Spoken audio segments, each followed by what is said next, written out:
Bueno, chicos, yo soy Lautaro.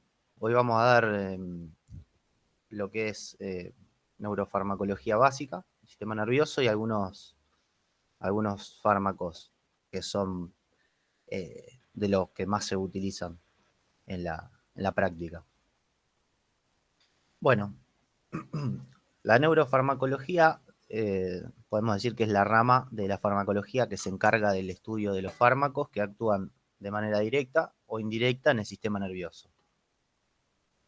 Para poder entender en profundidad lo que sería el funcionamiento de estas drogas, es necesaria la comprensión eh, del funcionamiento de los distintos sistemas y circuitos neuronales y también sus principales neurotransmisores y receptores, porque es ahí donde principalmente van a actuar.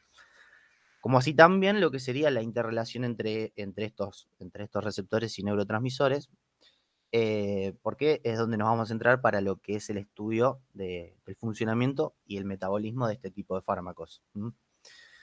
Pudiendo ver bien cómo es que realizan su efecto deseado y también es lo que nos va a dar la pauta, como del micrófono, ahí está, de los efectos indeseables o secundarios que nos van a generar. ¿Escucha bien ahí? Sí, me dicen que sí. Bien, seguimos.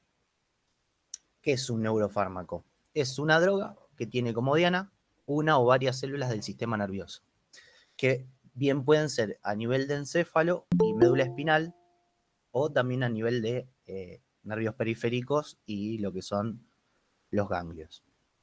Nosotros acá vamos a ver más o menos de manera sencilla la farmacocinética y la farmacodinámica, que sería, digamos, así a grandes rasgos, los cambios que sufre el fármaco una vez que ingresa al organismo y se metaboliza para después poder excretarse.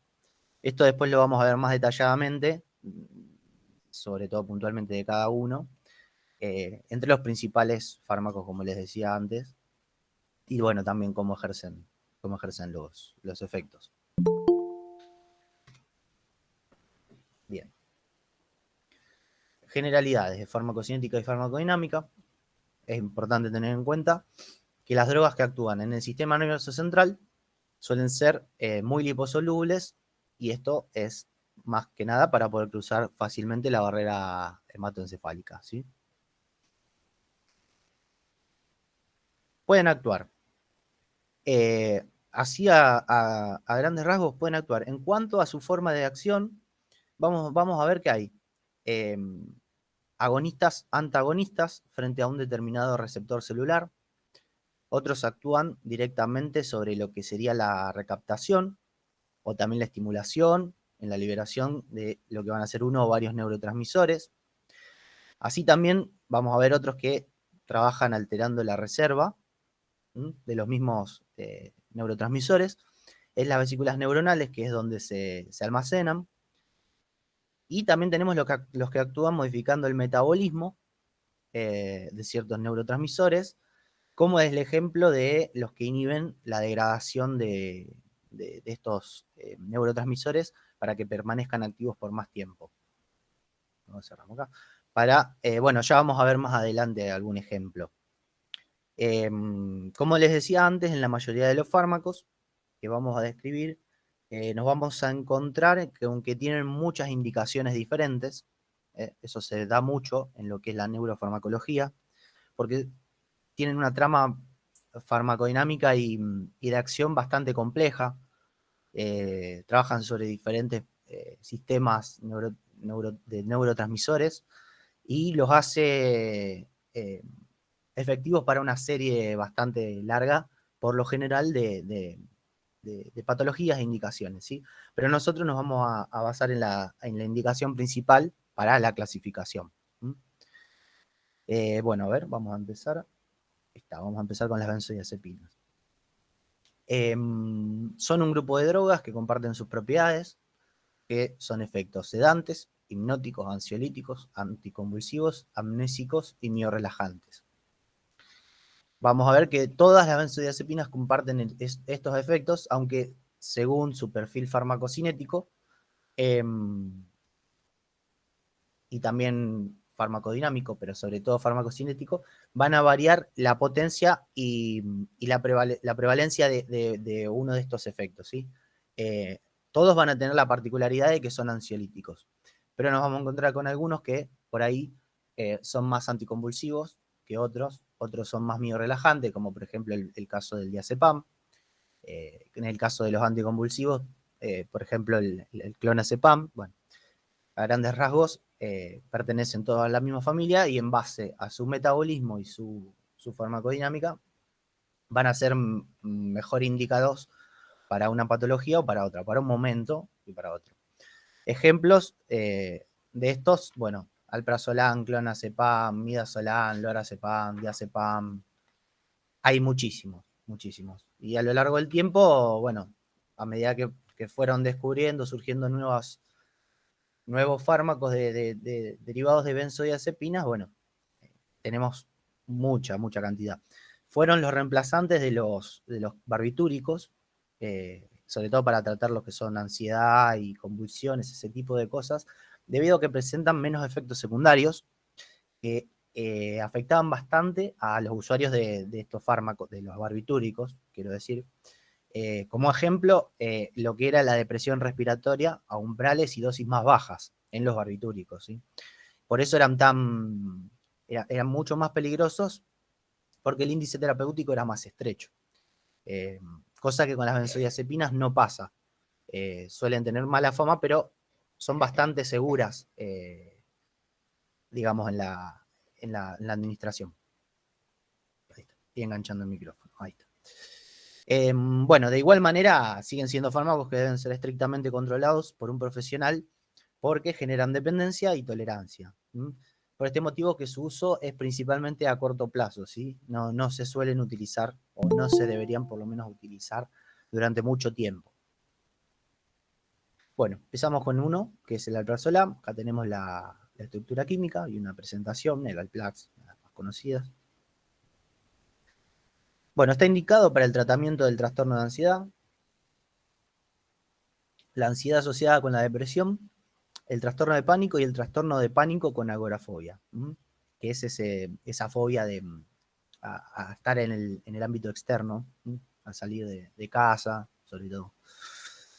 Se cree que la unión del alprazolam a lo que serían los receptores benzodiazepínicos 1 influye en lo que es la sedación y la ansiedad. La unión al benzodiazepínico 2 puede influir en lo que es memoria, coordinación también, relajación muscular y lo que es la actividad convulsiva.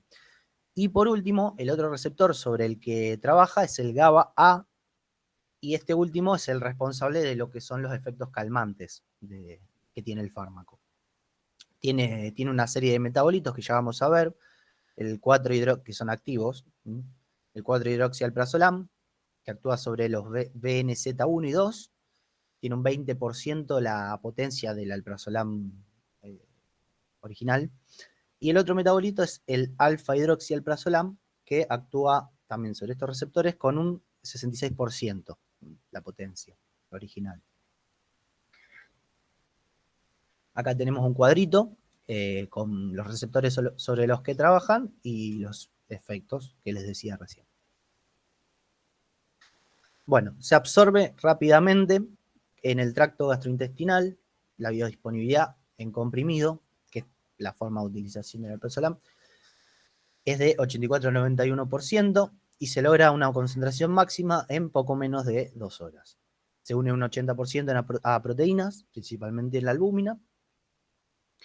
El metabolismo del alprazolam se da más que nada en citocromo 450. Ya vamos a ver que la mayoría o gran parte de las drogas pasan por ese citocromo. Y es una benzodiazepina de vida media relativamente corta, que es de aproximadamente unas 12 horas.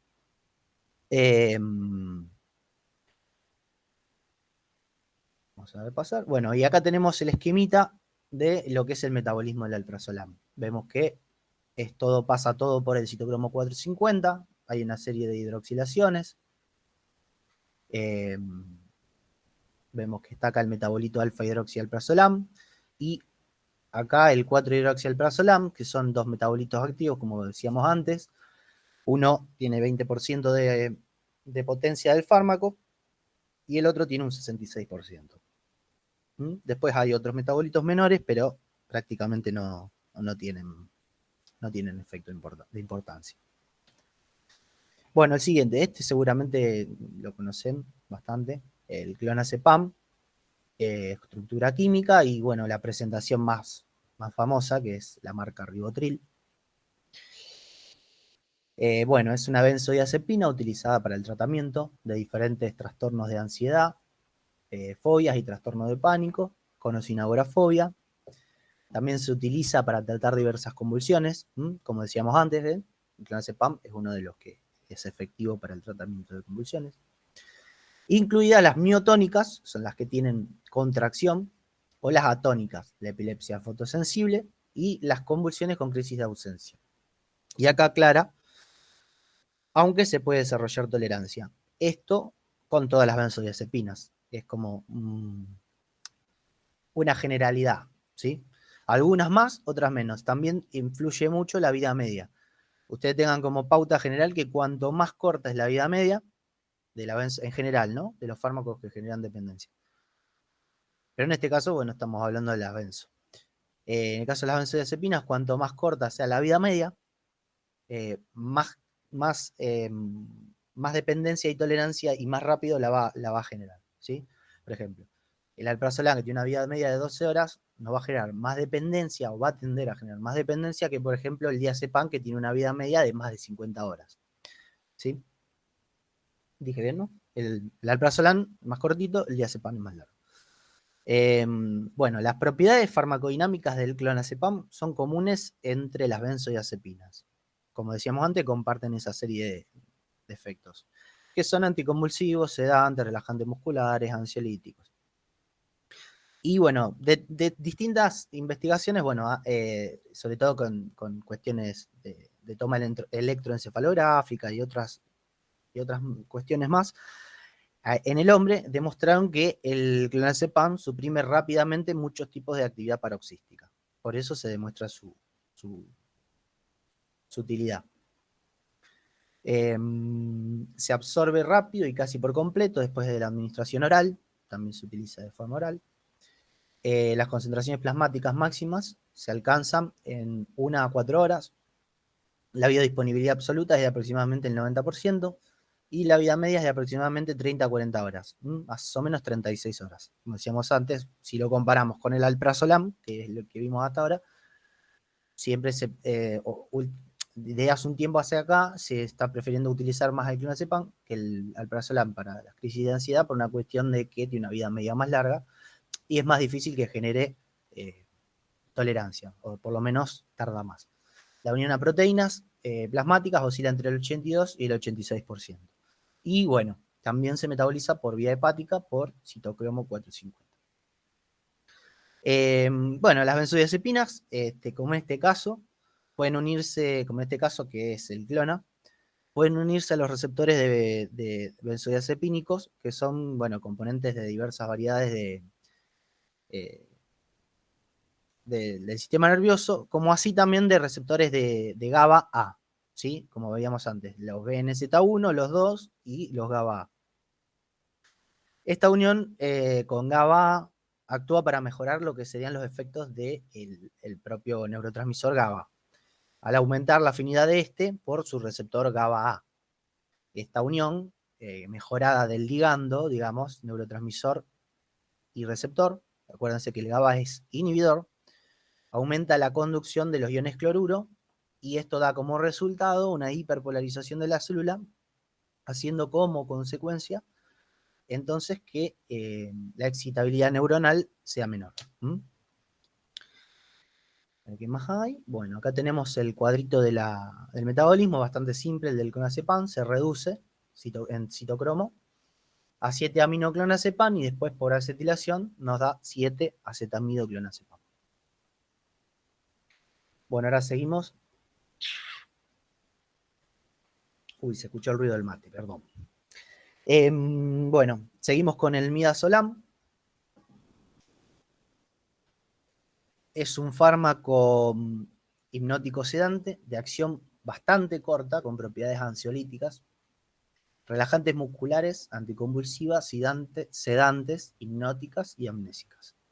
Pertenece a las benzodiazepinas, aunque es único entre otros de esta clase debido a su rápido inicio de efectos y su corta duración de acción. También pertenece al mismo grupo y, como decía recién, este fármaco es distinto a otros de la misma clase por este inicio rápido de efectos y su corta duración de acción. Viene disponible de forma oral, aunque acá no se usa tanto, también rectal, intranasal, intramuscular e intravenosa, siendo estas dos últimas las más utilizadas, y se lo utiliza en diversas aplicaciones biomédicas, como por ejemplo el ámbito de la odontología, distintos tipos de cirugía, y bueno, procedimientos endoscópicos, se utiliza como medicación preanestésica y como complemento también a la anestesia local. Es un depresor del sistema nervioso central, de acción bastante corta, incluye las actividades que nombrábamos antes. Como los demás fármacos de esta misma familia, también potencia la acción inhibidora del GABA, ¿sí? Acuérdense que es el neurotransmisor inhibidor por excelencia en el sistema nervioso, y se une aproximadamente en un 97% a las proteínas plasmáticas. El inicio de la sedación, que con este fármaco se da después de la administración intramuscular en adultos más o menos en 15 minutos. Y la sedación máxima ocurre entre 30 y 60 minutos aproximadamente después de la administración. Tanto en pacientes adultos como en los pediátricos, la sedación se alcanza en 3 a 5 minutos luego de la inyección intravenosa. El tiempo de aparición se va a ver afectado tanto por la dosis administrada como también por otra administración narcótica preanestésica que se esté utilizando, porque generalmente cuando se utiliza para inducción o para una cirugía, para cuestiones donde se va a utilizar anestesia, se utilizan una serie de fármacos, ¿sí? Nunca se utiliza uno solo. Bueno, más adelante ya lo vamos a ver cuando lo dé Florencia, el tema de los anestésicos. Pero se mezclan una serie de fármacos, no se da uno solo. Cuando se da por vía parenteral, o sea, por vía intravenosa, para inducción anestésica, esta inducción ocurre más o menos al minuto y medio, cuando se da con alguna otra premedicación narcótica, y en 2 a 2 minutos y medio cuando se da solo, sin otra premedicación narcótica o sedante conjunta. Bueno, se hidroxila también en citocromo 450, en 1-hidroximidazolam y 4-hidroximidazolam. Luego, para ser excretado, se conjuga con glucurónido y forma glucurónido de D1 y de 4-hidroximidazolam. Y bueno, se metaboliza principalmente en el hígado, como decíamos recién, citocromo P450.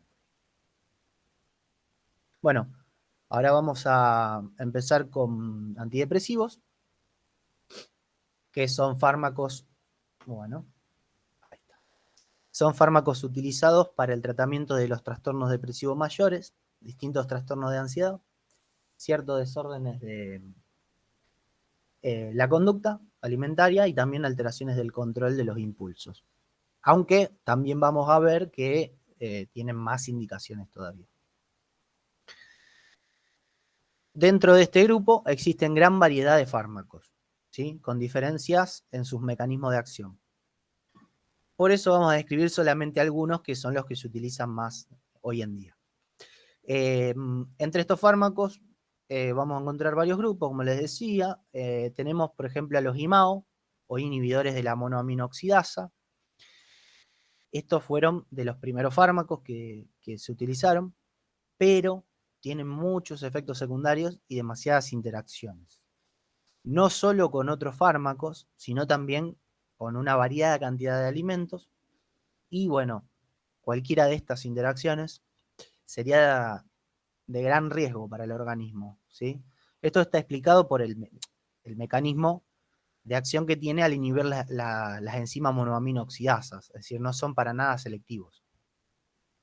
¿Se acuerdan que al principio yo les decía que uno de los mecanismos es inhibir enzimas que degradan para aumentar por más tiempo la permanencia del neurotransmisor en la unión sináptica? Bueno, este es uno de ellos. El problema es que no solamente inhiben la degradación del neurotransmisor de uno, sino que de muchos y también de otras sustancias, ¿sí? Por otro lado, nos vamos a encontrar con los antidepresivos cíclicos, que se dividen en tricíclicos y tetracíclicos, más que nada en función del número de anillos en la estructura química, y dentro del cual, por ejemplo, tenemos la imipramina, la amitriptilina, bueno, entre otros, hay varios.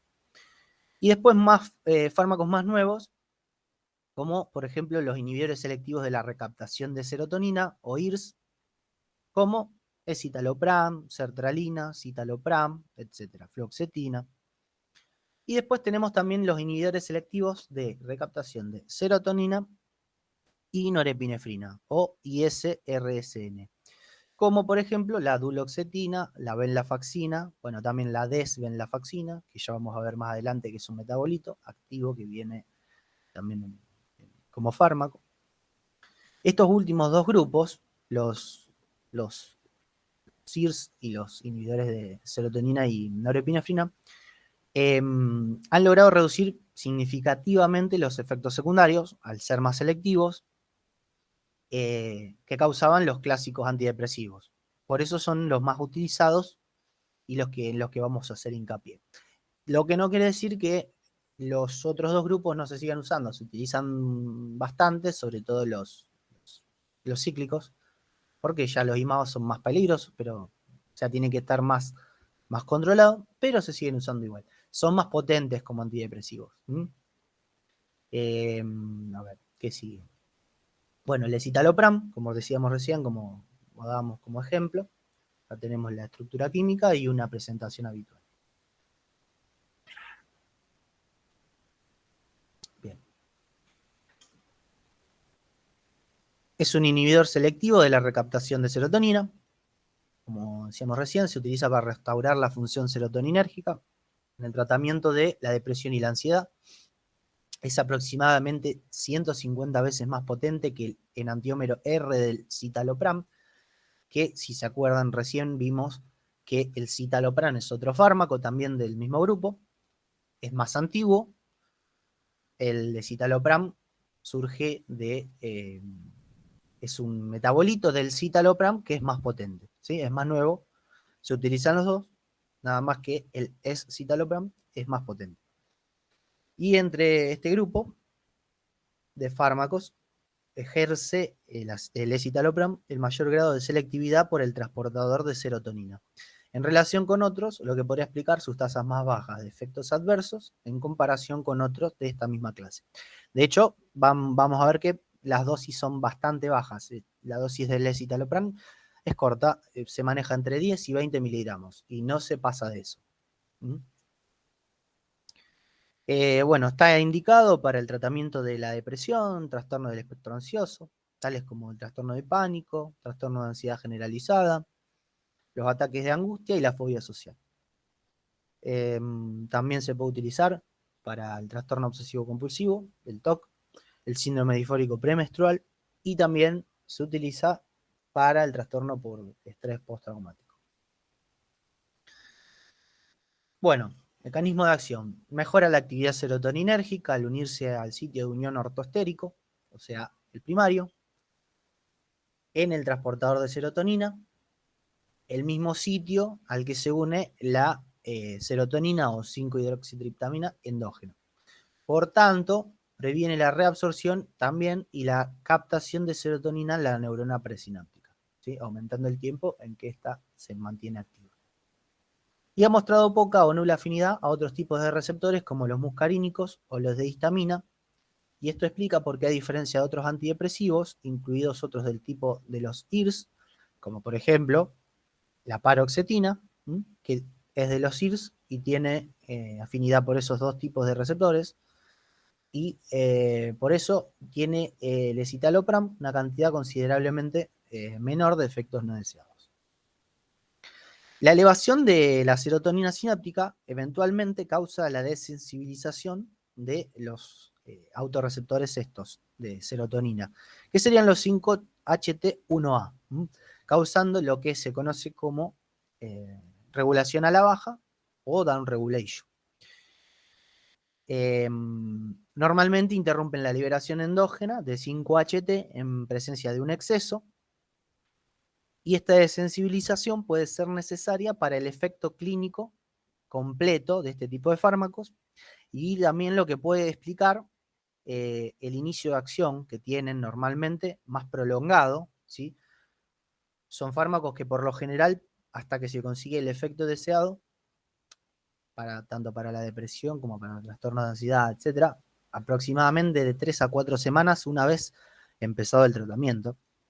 Y también explica este mecanismo, la desaparición de algunos efectos indeseables que pueden aparecer al comienzo del tratamiento cuando se encuentra una cantidad excesiva del neurotransmisor, en este caso principalmente de serotonina, con una cantidad alta de receptores.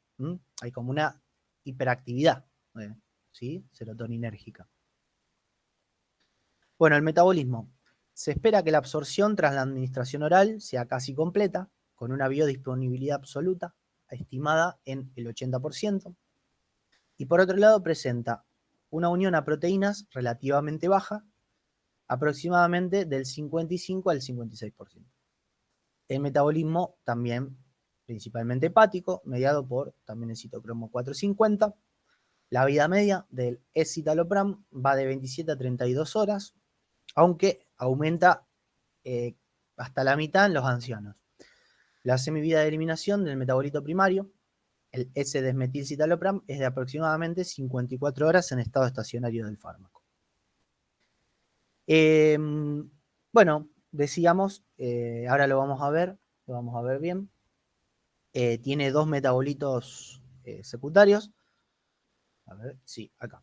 El S-desmetilcitalopram, que se da por N-desmetilación oxidativa, en citocromo 450, y luego este se transforma en S-didesmetilcitalopram. ¿Sí? Tiene un metabolismo cortito. Bueno, a ver qué sigue. Bueno, la venlafaxina. La venlafaxina. Acá está la estructura química y una presentación habitual en comprimidos. Está oficialmente aprobada para su uso en el tratamiento depresivo mayor, también en el trastorno de ansiedad generalizada, el trastorno de ansiedad social y el trastorno de pánico, ¿sí?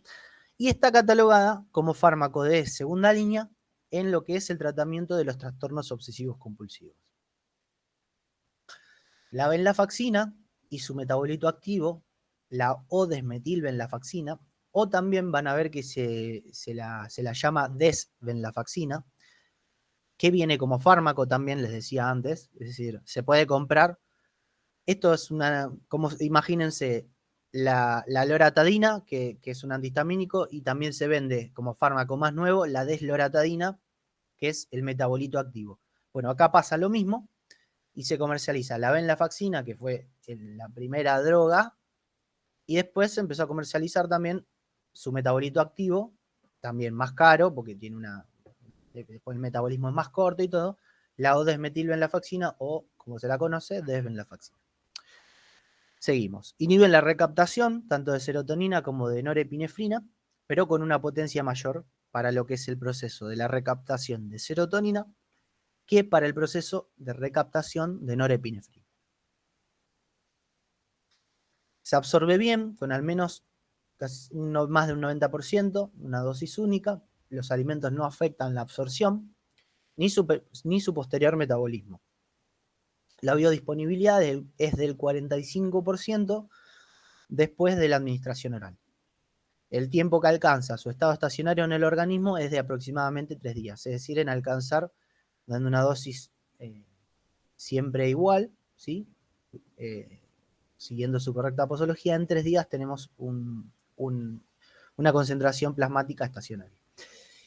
y sufre un extenso metabolismo de primer paso en el hígado a su principal metabolito activo, la O-desmetilbenlafaxina, y después dos metabolitos menores, que son menos activos, la N-desmetilbenlafaxina y la NO-didesmetilbenlafaxina.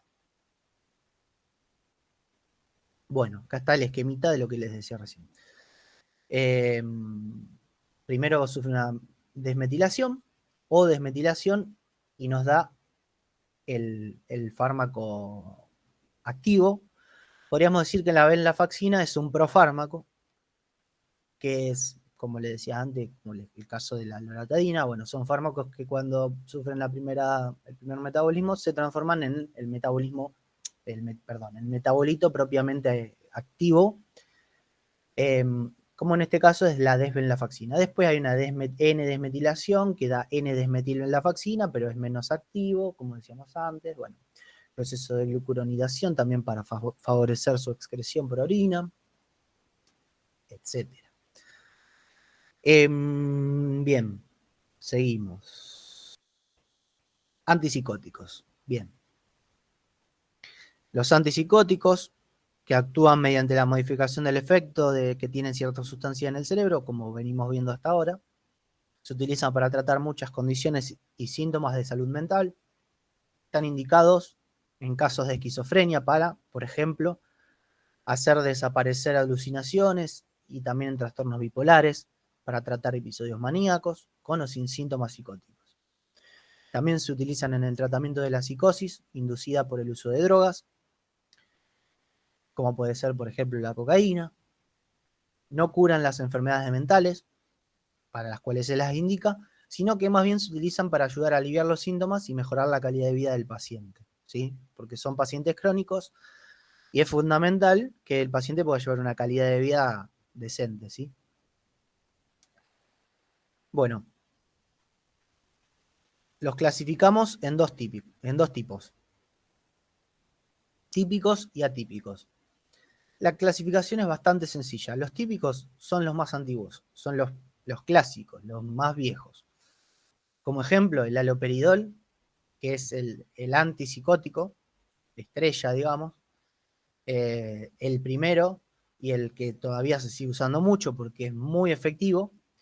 Después hay otros como la clorpromacina y la levomepromacina que también se utilizan mucho.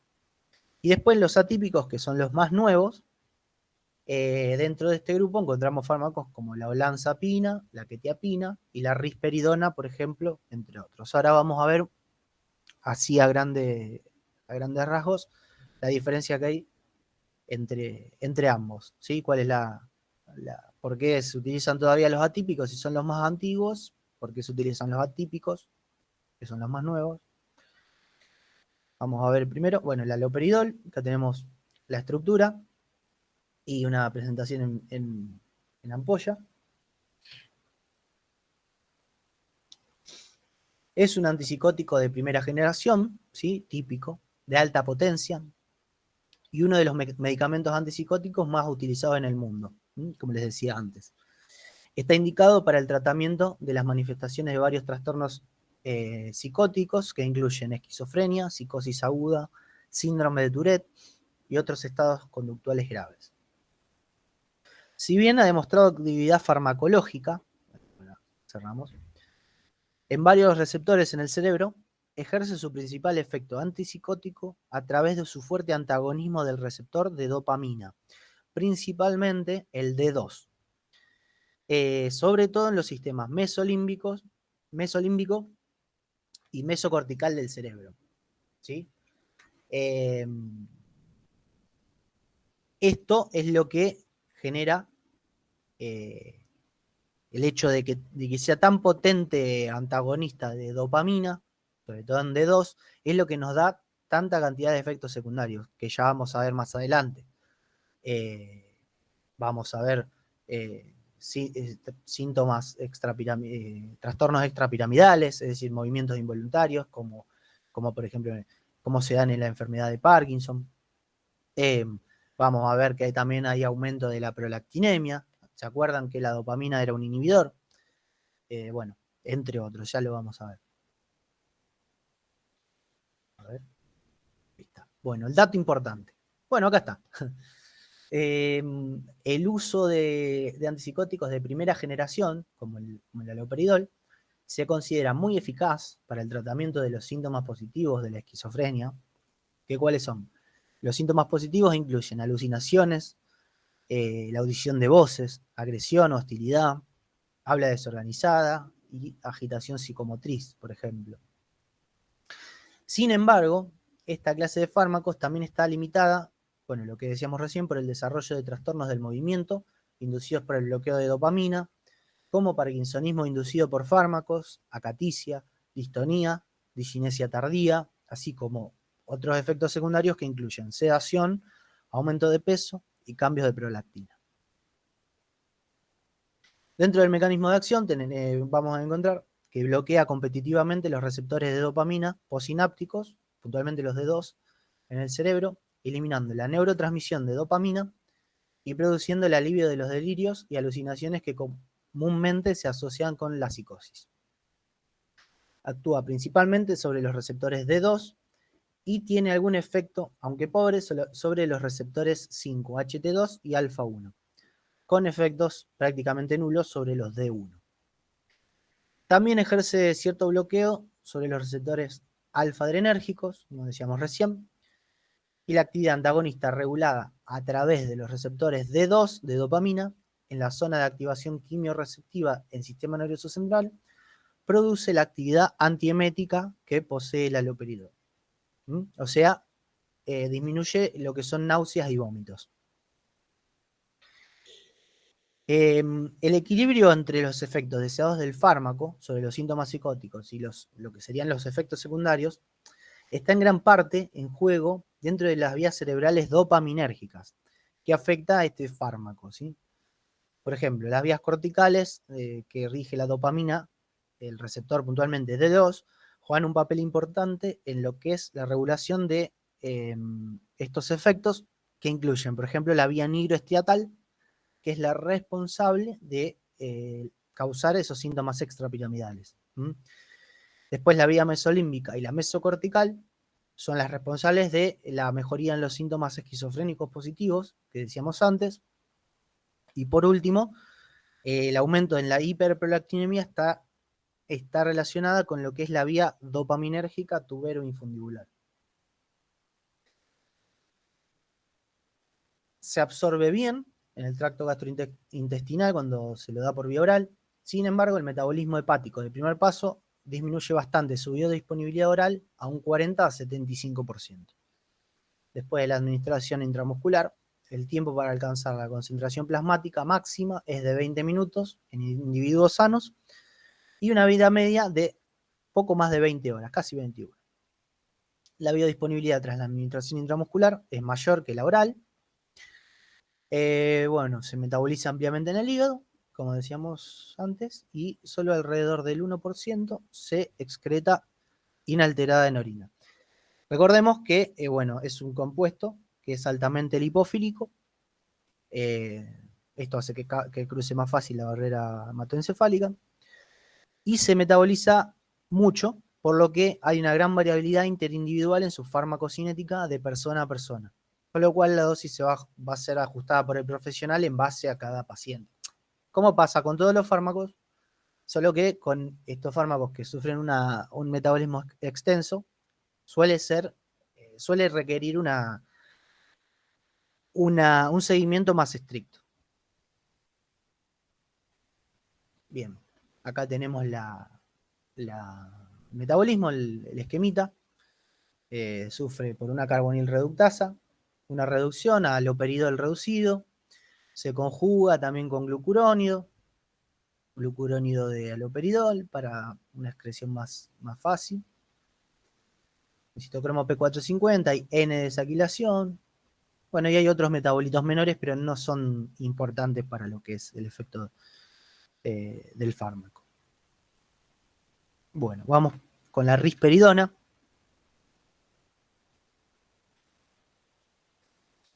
Es un medicamento antipsicótico de segunda generación, ¿sí? Los más nuevos o atípicos que se utilizan en el trastorno de diversas afecciones del estado de ánimo y la salud mental.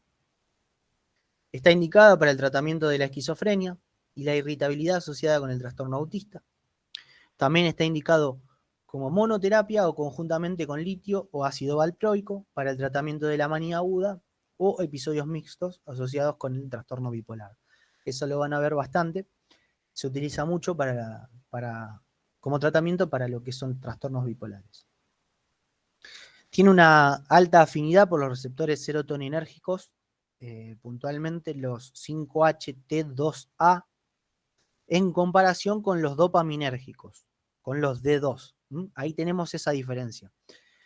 Se une a los D2 con una afinidad menor que los que veníamos viendo antes, con los clásicos, con los antipsicóticos típicos de primera generación, que ellos poseen una afinidad, digamos, muy alta, y como consecuencia de esto se presenta una reducción muy notable en los síntomas extrapiramidales que causaban los típicos, ¿sí? Esto se lo atribuye a su afinidad moderada y no tan alta por los receptores D2, de dopamina. Entonces, es un fármaco más nuevo, son fármacos más nuevos, donde su efecto antipsicótico es más suave, por decirlo de cierta manera, porque trabaja aparte por la vía serotoninérgica. Entonces baja un poco lo que son esos efectos secundarios extremos que tienen los típicos. Pero siempre se siguen utilizando, digamos, se siguen utilizando fármacos clásicos como el haloperidol porque siguen siendo los mejores, digamos. Son los más efectivos. Por eso es que se siguen utilizando tanto. Bien, vamos a ver mecanismo de acción.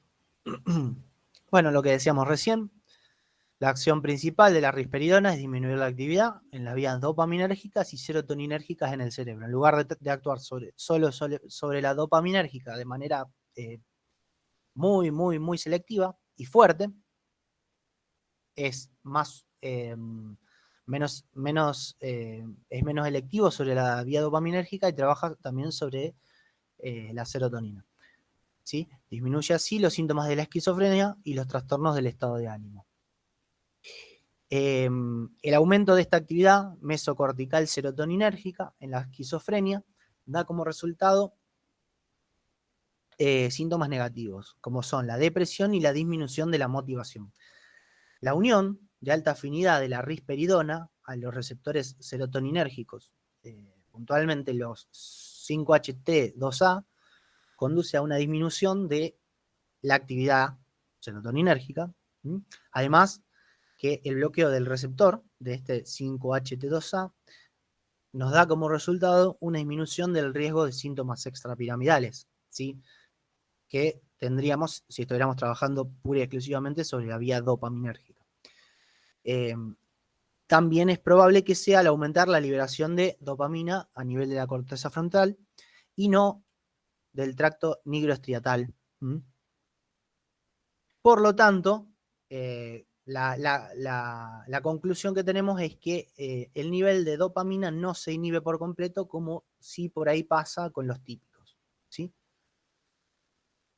Y bueno, nos causan toda esa serie de efectos secundarios que quizás con los más nuevos o atípicos, no.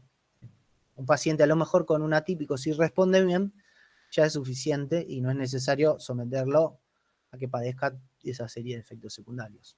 Pero a veces no alcanza y es necesario recurrir a los clásicos. Bueno, la biodisponibilidad oral absoluta es del 70%. La risperidona y su metabolito activo, que es la 9-hidroxirrisperidona, se unen a proteínas en el plasma humano en aproximadamente 88 y 77% respectivamente. Se metaboliza extensamente por la isoenzima 2D6, también citocromo P450, a 9-hidroxirrisperidona o paliperidona también se la llama, que tiene aproximadamente la misma afinidad de unión al receptor que la risperidona. Y acá, bueno, tenemos el esquemita, que es un metabolismo cortito, por citocromo 450, se genera una 9-hidroxilación y nos da 9-hidroxirrisperidona. Bueno, hola chicos, yo soy Florencia. Voy a dar la segunda parte de la clase. En esta segunda parte vamos a charlar un poquito de anestésicos generales, Vamos a hablar un poco de anticonvulsivantes y de diferentes tipos de analgésicos, ¿sí? Si en algún momento no entienden algo, me frenan. Si está todo bien, si se escucha bien, ya arrancamos con la clase, ¿sí? Bien. Anestésicos generales. Son un grupo de fármacos que lo que hacen es tender a deprimir el sistema nervioso central al punto de poder realizar intervenciones o procedimientos quirúrgicos que por lo general van a ser invasivos. Por lo tanto, este grupo de fármacos siempre los tenemos que emplear con cuidado y claramente con supervisión del especialista, ya que difieren mucho de unos a otros y su metabolismo varía mucho de un paciente a otro. Por eso siempre, siempre, siempre la elección y la combinación de este tipo de fármacos es de resorte del especialista, del anestesista. ¿En qué se va a basar el especialista para elegir uno u otro fármaco? En características propias del paciente: peso, sexo, edad, talla, la historia clínica del paciente, si posee alguna patología concomitante, o el tipo de procedimiento que vamos a realizar, qué profundidad anestésica estamos buscando inducir para el tipo de procedimiento. ¿Bien? Bien. Los podemos clasificar en dos grandes tipos, según el mecanismo de acción: los inhalatorios y los parenterales. Bien, los inhalatorios van a ser siempre sustancias volátiles por la vía que buscamos suministrarlos, que los usamos en procedimientos quirúrgicos para aumentar el umbral del dolor y eliminar el estado de vigilia, así claramente podemos realizar el proceso quirúrgico en el paciente, ¿no? Mientras que los parenterales son aquellos que se suministran por vía intravenosa, como su nombre lo indica. También, obviamente, eliminan el estado de vigilia, aumentan el umbral del dolor y son siempre reversibles. Parece una pavada, pero es importante que se pueda revertir el efecto del fármaco generado. Bien, acá tenemos uno de ellos con su estructura química, el isoflurano, que es uno de los anestésicos inhalatorios con su presentación en solución. Es de hecho de los más utilizados en procedimientos quirúrgicos porque es un fármaco, ahora vamos a ver por qué, muy, muy seguro. Es un éter fluorado que es líquido a temperatura ambiente, pero que tiene un rápido paso al estado gaseoso, por eso justamente lo podemos suministrar por vía inhalatoria. A grandes rasgos, si bien ahora solamente estamos viendo el isoflurano, todos los fármacos que suministremos como anestésicos inhalados van a ser moléculas generalmente pequeñas y liposolubles. Esto es lo que justamente nos va a permitir que puedan atravesar con facilidad la membrana alveolar, que es donde estamos buscando que cumplan su mecanismo de acción. Suministrado, lo que va a hacer es producir anestesia general, relajación muscular, tiene actividad inhibitoria simpática también y disminución del tono arteriovenoso. Justamente por eso, cuando se lo suministra durante un proceso quirúrgico, hay que tener una estricta monitorización de la presión arterial del paciente para que no haya una caída muy importante y se generen complicaciones durante la cirugía. Bien, no se lo suministra solos, se lo suministra con mezclas de aire, oxígeno, también mezclas de oxígeno y óxido nitroso, que van a actuar como transportadores del fármaco. Esto hace también que justamente la profundidad anestésica a la que inducimos al paciente la podamos cambiar rápidamente, directamente alterando la concentración inhalada, la concentración suministrada. ¿Bien?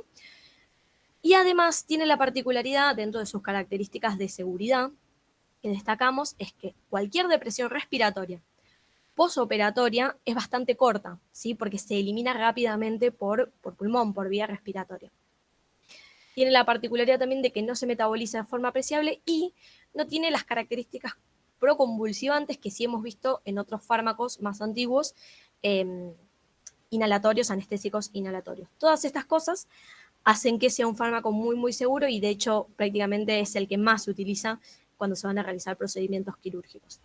En cuanto a lo que es su mecanismo de acción, no se conoce con exactitud, pero sí parecería que actúa fundamentalmente en músculo, en retículo sarcoplásmico, activando una ATPasa dependiente de calcio, lo que da como resultado la interrupción de la transmisión sináptica, que es lo que estamos buscando generar.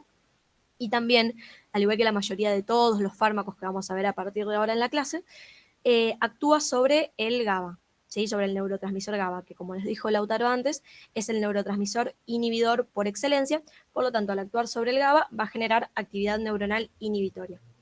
También actúa sobre el neurotransmisor glutamato, disminuyendo puntualmente lo que es la actividad excitatoria del glutamato, Esos parecerían ser, por lo pronto, por lo que se ha descubierto hasta ahora en los diferentes estudios, los 3 principales mecanismos de acción, pero estamos esperando a ver si aparece alguna otra nueva cosa. Se excreta fundamentalmente por vía respiratoria, pero también una pequeña porción se puede excretar en orina. De hecho, se han recuperado metabolitos del isoflurano en orina de los pacientes luego de procedimientos quirúrgicos. Bien, el otro ejemplo del grupo de los anestésicos, en este caso es un anestésico por vía parenteral, es el propofol. Esta es su estructura química. Tenemos 2 presentaciones, una en ampolla y otra en polvo leofilizado. Es, de hecho, el agente anestésico por vía parenteral más utilizado en cirugías y también en intervenciones menores. También se lo usa bastante en las unidades de terapia intensiva, buscando mantener el coma inducido farmacológicamente a los pacientes que están presentes en las unidades de terapia. Es muy utilizado puntualmente porque el inicio de acción una vez suministrado es muy, muy rápido y la reversión también es bastante rápida. Como les dije, es muy importante poder sacar rápidamente a los pacientes de los comas inducidos para anestesia o para un tratamiento quirúrgico, ¿sí? Su efecto es mediado fundamentalmente por acción, como les dije, del neurotransmisor GABA. Genera, al igual que el anterior, inhibición neuronal de esta manera. Una vez suministrado, lo que se ha observado es que la distribución es tan rápida que fue muy difícil medir lo que son las concentraciones plasmáticas de este fármaco, pero sí se vio que la duración del efecto es de aproximadamente 5 a 10 minutos. Como les dije, inicio de acción muy, muy rápido y reversión también muy, muy rápida. Suministrado se absorbe aproximadamente en un periodo de 15 a aproximadamente 30 segundos. Bien, este es el metabolismo del propofol. Se metaboliza, al igual que la mayoría de los fármacos, por vía hepática, fundamentalmente por un proceso de glucuronidación, al glucurónido de propofol, aunque también se puede hidroxilar puntualmente el anillo de benceno a lo que es 4-hidroxipropofol a través del citocromo P450, y posteriormente el 4-hidroxipropofol sufre procesos de sulfonación y conjugación con glucurónido, que lo hace fácilmente excretable por vía urinaria, por vía renal. ¿Sí? Se cree que el hidroxi, en realidad no sé qué es, se sabe que el hidroxipropofol tiene aproximadamente 1/3 de lo que es la actividad hipnótica del propio propofol, es decir, es un metabolito relativamente activo. Bien. Analgésicos. ¿A qué le llamamos analgésicos? Puntualmente a todos aquellos fármacos relacionados a disminuir el dolor. Hay un montón de familias, hay un montón de grupos. Nosotros vamos a ver solamente 2 ejemplos extremadamente distintos y con mecanismos de acción muy, muy, muy diferentes para ver las diferencias puntuales entre ellos, ¿sí? Bien, el ejemplo más conocido de todos, el paracetamol, su estructura química y probablemente la presentación más habitual en comprimidos y también la marca más conocida de todas. En este caso elegí la presentación de 1 gramo, pero también viene de 500. De hecho, en Argentina se comercializan de 500 miligramos y de 1 gramo, pero en otros países, como en Estados Unidos, se comercializan dosis mucho, mucho más bajas y está prohibida la venta de dosis más altas. Ahora, más adelante, vamos a ver por qué. Es el analgésico más utilizado a nivel mundial. Se utiliza para el dolor leve a moderado, más leve en realidad que otra cosa. Puntualmente porque, si bien tiene efecto analgésico y antipirético, no tiene efectos antiinflamatorios. Bien. El mecanismo de acción, al igual que muchos fármacos, no se conoce con exactitud, pero sí se sabe que actúa a grandes rasgos sobre las ciclooxigenasas. ¿Sobre qué ciclooxigenasas? Sobre las ciclooxigenasas a nivel central, pero no actúa sobre las ciclooxigenasas periféricas. Y esto es súper importante porque, como ustedes recordarán, que los AINES también actúan sobre las ciclooxigenasas. Entonces muchas veces se lo confunden con o lo agrupan dentro de los AINES, pero no es un AINE, justamente porque no tiene actividad periférica. Esto es lo que hace que no tenga efectos antiinflamatorios, pero también que no tenga los efectos adversos frecuentes que presentan los AINES. Presión arterial alta, lesión de la mucosa gástrica, entre otros efectos adversos. Entonces quizás por ahí en un paciente hipertenso, mal controlado, si bien no se demonizan los AINES y no es que está completamente contraindicado darle un AINE, darle un ibuprofeno, por ahí se preferiría tratamiento para dolores moderados, el paracetamol, sobre todo si lo va a tomar por periodos prolongados de tiempo.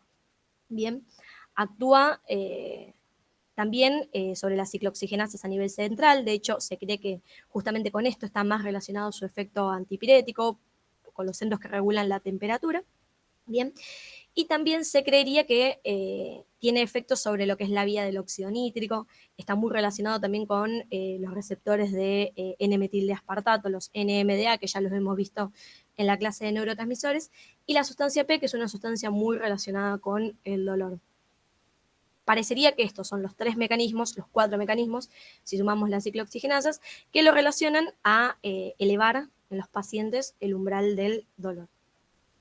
Tiene un 88% de disponibilidad vía oral, es bastante, y alcanza su concentración plasmática más alta a los 90 minutos después de su ingestión.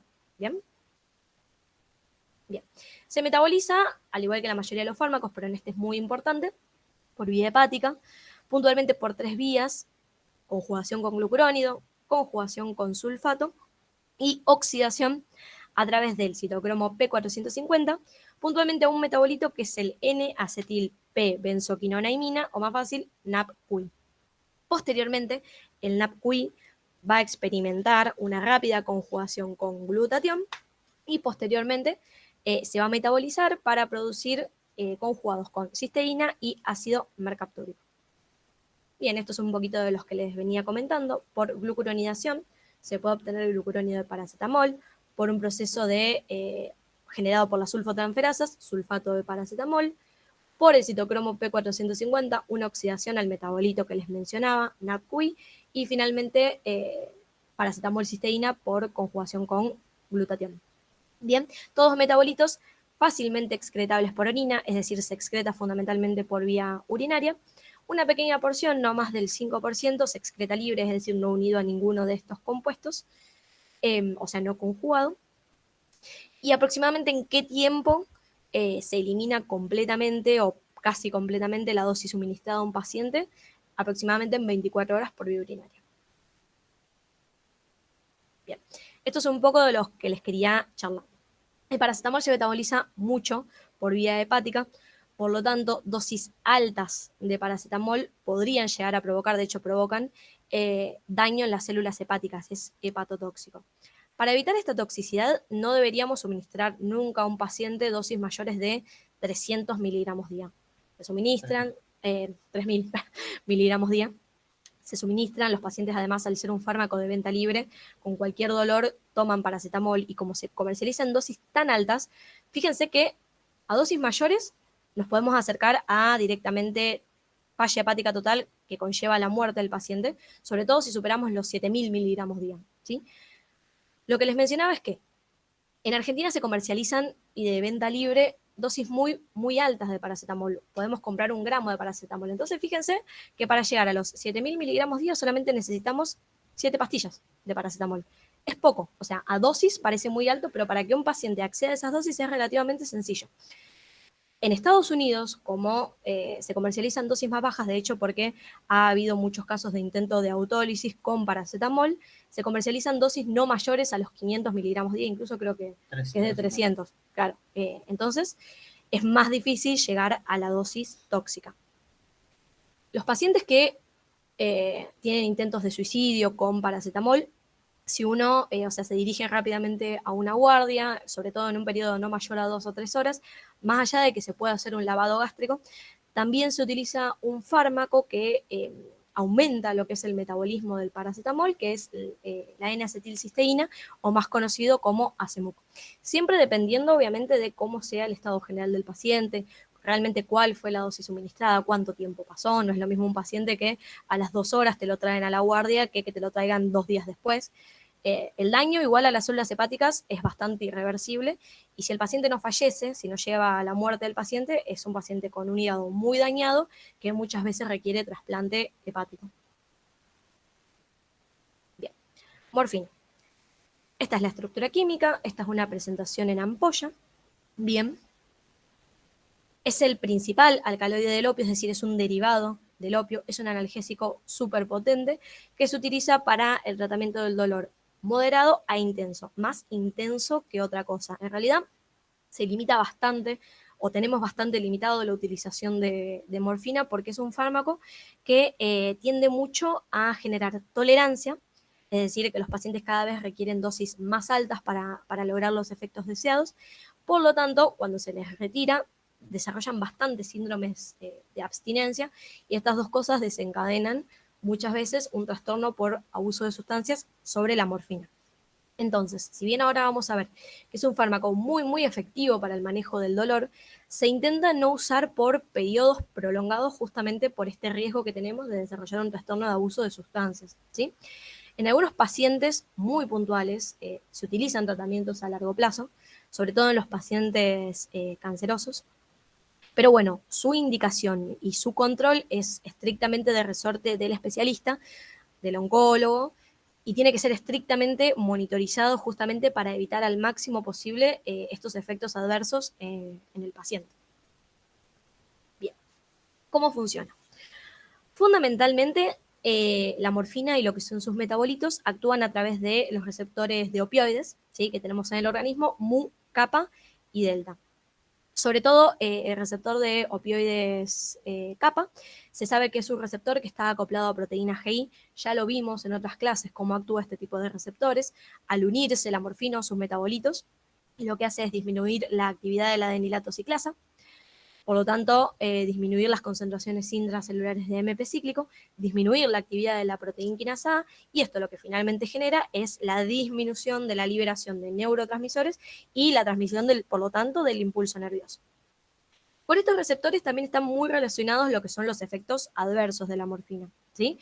Por ejemplo, en el caso del receptor de opioides mu, está muy relacionado con lo que son las alteraciones respiratorias, la depresión respiratoria, la alteración de la profundidad respiratoria que genera la morfina.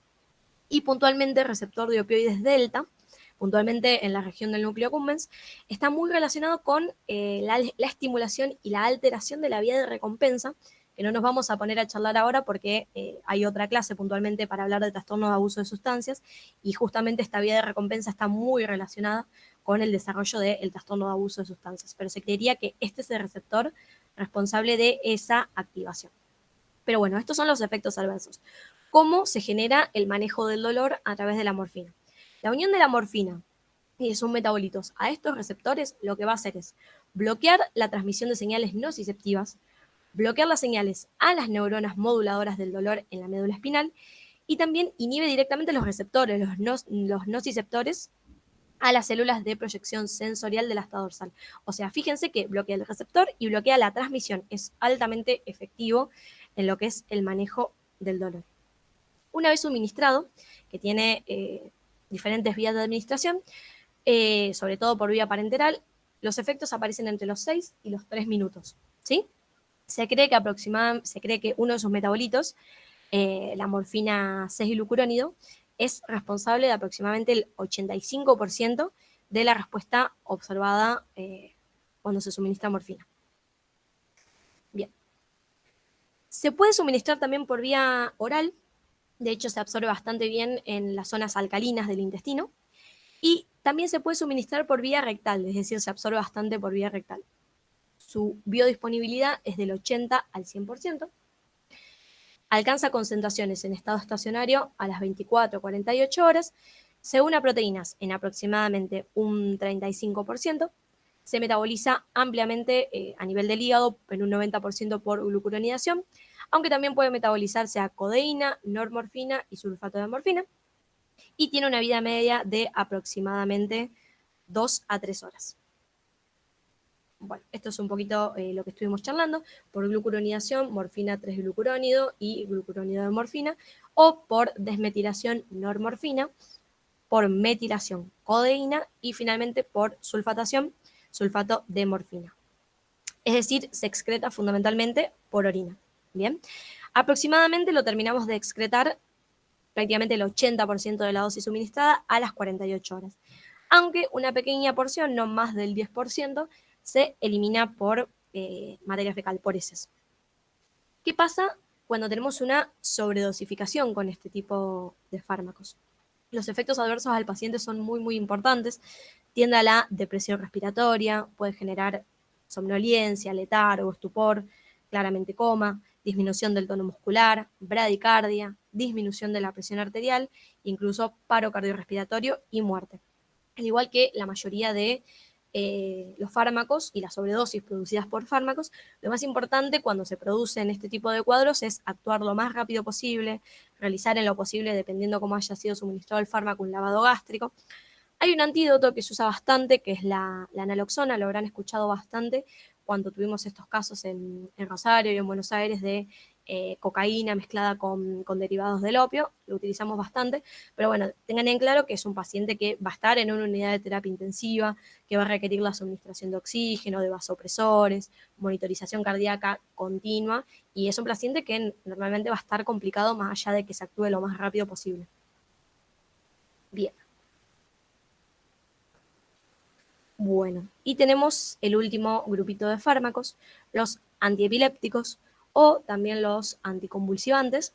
Como su nombre lo indica, los usamos para el tratamiento de la epilepsia y trastornos convulsivos no epilépticos. Es decir, ¿para qué los suministramos? Puntualmente para disminuir las descargas neuronales anómalas, que básicamente es el mecanismo fisiopatológico que genera las convulsiones en los pacientes epilépticos. ¿Cómo va a hacer esto? Potenciando, al igual que la mayoría de los fármacos, el neurotransmisor GABA, y actúa mucho también sobre los canales de sodio y de calcio. Solamente vamos a ver dos fármacos que son de hecho los más utilizados hoy en día. Bien, importante. Los pacientes epilépticos diagnosticados con epilepsia, que no es lo mismo que tener convulsiones, por lo general necesitan un tratamiento farmacológico durante años, por lo cual es de suma importancia evitar al máximo los efectos secundarios. Claramente son fármacos que uno preferiría, ya sea por el rango terapéutico estrecho que tienen y por la peligrosidad de los efectos adversos que producen, no suministrarlos por largos periodos de tiempo, pero bueno, en algunos pacientes se requiere, por eso es de suma importancia que siempre lo haga un especialista. Bien, uno de ellos es la fenitoína, su estructura química y su presentación en comprimidos de 100 miligramos.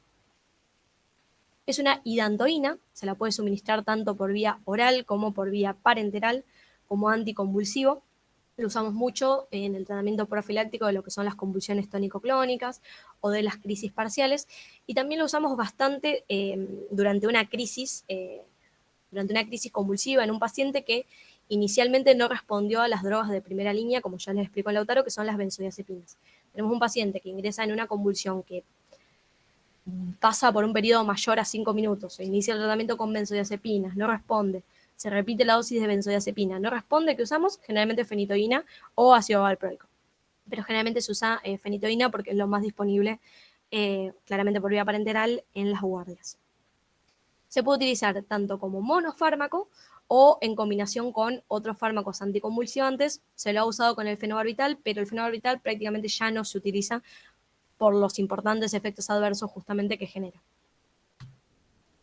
Bien, como les mencionaba antes, puntualmente la fenitoína tiene un índice terapéutico muy estrecho, es decir, la dosis mínima que yo le voy a tener que suministrar a mi paciente para que haga efecto y la dosis máxima para que le empiece a generar una sobredosificación está muy cerca, es muy estrecha. Entonces, si vamos a suministrar este fármaco, lo tiene que hacer sí o sí con autorización de un especialista, de un neurólogo, y tiene que tener una monitorización muy, muy importante para no empeorar el cuadro del paciente. Porque, ¿qué puede pasar si yo sobredosifico a un paciente con fenitoína? Desde síntomas que quizás no parezcan tan leves como mareo, disminución de la presión arterial, somnolencia, nistagmo, hasta alteraciones muy importantes, inestabilidad en la marcha, dificultad para hablar, espasmos musculares, incluso confusión, letargo y coma. ¿Bien? Bien. ¿Cómo actúa? Bueno, se lo describe a grandes rasgos como un bloqueante de los canales de sodio bastante inespecífico. ¿Qué quiere decir esto? Que suministrado se va a unir a todos los subtipos de canales de sodio voltaje dependientes. Por eso tiene tantos efectos adversos también. ¿Qué genera este bloqueo de los canales de sodio?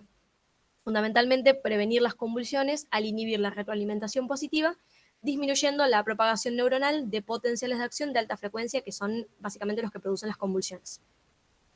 Una vez suministrado, se absorbe por completo Y la concentración plasmática máxima va a depender de qué tipo de formulación yo le esté suministrando a mi paciente. Si le suministro una formulación de liberación inmediata, la concentración plasmática máxima la voy a alcanzar en no más de 3 horas. En cambio, si yo le suministro una formulación de liberación prolongada, la concentración plasmática máxima va a variar entre 4 a 12 horas, dependiendo del tratamiento que yo esté buscando generar en el paciente, ¿no? Se va a elegir una u otra formulación. Se une a proteínas en aproximadamente un 90%. Bien, este es el metabolismo, se metaboliza fundamentalmente en el hígado por el citocromo P450, inicialmente a un intermediario reactivo que es el óxido de arena.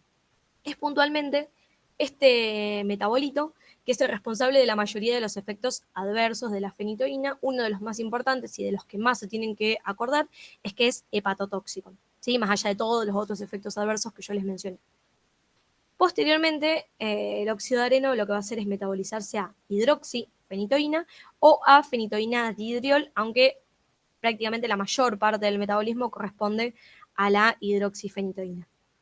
Posteriormente, la hidroxifenitoína se va a metabolizar también por el citocromo P450 a un metabolito que es la fenitoína catecol, o se puede someter a glucuronidación y posteriormente ser fácilmente excretable por orina. El último metabolito catecol posteriormente puede sufrir o un proceso de metilación por la catecol o metiltransferasa, la COMT, y posteriormente eliminarse por orina, o bien se puede oxidar espontáneamente a fenitoína quinona. Es decir, se excreta fundamentalmente por orina, conjugado con cualquiera de estos elementos, y una pequeña porción, no mayor al 5%, se excreta sin cambios en la orina. Es un tipo de fármaco que tiene un metabolismo hepático que es muy sensible a la saturación. ¿Esto qué quiere decir? Que si yo lo combino o lo suministro con otros fármacos que se metabolicen por esta misma vía, lo que va a pasar, una de las cosas que puede pasar es que se eleven las concentraciones plasmáticas de fenitoína. Entonces, yo predispongo a mi paciente a sufrir sobredosificaciones, efectos adversos y además a que interaccione con los fármacos que yo le estoy suministrando. Un ejemplo importante, por ejemplo, son los anticonceptivos orales. Si yo tengo una paciente que está tomando anticonceptivos orales y también le voy a dar fenitoína, tengo que saber que aumenta la degradación del anticonceptivo oral. Entonces, yo estoy predisponiendo, si no le aviso a mi paciente que use preservativo, a que tenga un embarazo no deseado. O con los anticoagulantes orales pasa el efecto contrario. Lo que hace es aumentar la vida media, disminuye su degradación. Entonces, si a un paciente le mantengo las dosis habituales y le estoy suministrando fenitoína, ¿a qué lo predispongo? A hemorragias. Bien, son cosas que tienen que tener en cuenta en cuanto a lo que son las interacciones medicamentosas, porque son efectos indeseables importantes. Y por último, el último fármaco, ya no sé si queda gente en la clase despierta, tenemos el topiramato, con su estructura química bastante compleja, y una presentación de 50 miligramos. Bien. También es un fármaco antiepiléptico que se utiliza para controlar las convulsiones y también lo usamos para prevenir las migrañas. ¿Para qué convulsiones? Fundamentalmente en pacientes siempre mayores de 2 años, convulsiones tónico-clónicas generalizadas o de inicio parcial, también puede utilizarse. La característica, como la estructura química que veíamos antes, es que tiene la estructura química de monosacárido que contiene sulfamato y el 40% de su masa corresponde al oxígeno, para hablar pura y exclusivamente de lo que es su estructura química, ¿no? Que lo diferencia de otros fármacos.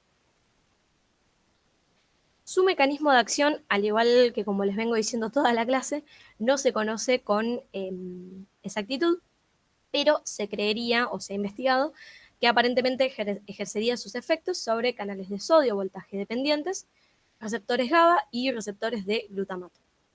Sobre el GABA, puntualmente, estimula la actividad del receptor GABA en sectores no benzodiazepínicos, o sea, distintos a los que actúan las benzodiazepinas, y reduce la actividad del glutamato, que es el neurotransmisor excitador por excelencia, puntualmente actuando sobre los receptores de AMPA o de kainato.